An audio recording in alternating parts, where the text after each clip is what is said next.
আমাদের সহকর্মী সোহান মাহমুদ ও জাহাঙ্গীর ভাইয়ের উপর যে জনপ্রতিনিধি বলেন, অবহেলিত যারা থাকে বা যারা কোনো প্রোগ্রাম করে আমরা জানাচ্ছি, সেই সাথে দোষীদের দ্রুত আইনের আওতায় এনে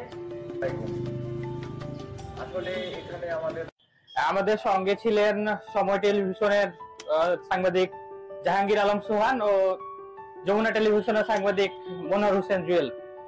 তো আমরা সেখানে গিয়ে মূলত একটি মশাল মিছিলের সংবাদ সংগ্রহের জন্য দাঁড়িয়েছিলাম। দাঁড়িয়ে থাকার এক পর্যায়ে মশাল মিছিল যখন শুরু হয়, আমরা কিছুটা ফুটেজ নেওয়ার পরে কলেজ মোড় এলাকার যে রেল গেটটি আছে আপনারা চিনেন, সেখানে আমরা অবস্থান করছিলাম। মিছিলটি আরো 2-3 মিনিট পরে আসবে, এই মুহূর্তে আমরা ওইখানে উপস্থিত হই।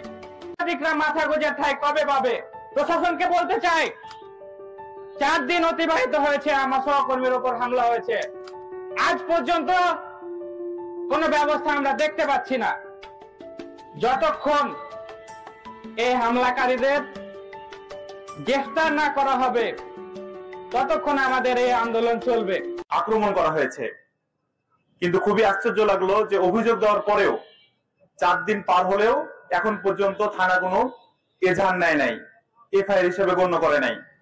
আমাদের আজকের মানববন্ধন থেকে আমরা দাবি রাখতে চাই, অবিলম্বে যে ঘটনাটি ঘটেছে এই ঘটনাটিকে দ্রুত বিচার আইনে এফআইআর করা হোক এবং 7 দিনের মধ্যে এটার চার্জশিট আসা হোক এবং দ্রুত বিচার করে এদের দোষীদের সত্যি সত্যি বিচারের মুখোমুখি করে।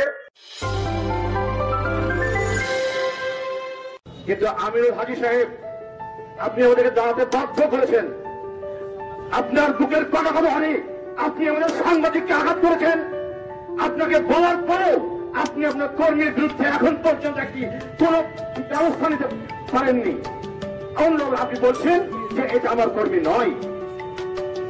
সেদিন রাত্রে যেদিন আমার সংবাদ বন্ধুরা আপনার বিপরীতে মশাল মিছিলের সংগঠন করতে গিয়ে আপনার কর্মীরা যখন আমার বন্ধুদের, আমার সংবাদ কর্মীদের গায়ে হাত দিয়েছে, তখন তারা পরিচয় দিয়েছে আপনার লোক। লাঠি সোটানি তারা আমাদের সংবাদ কর্মীদের উপর আঘাত করেছে।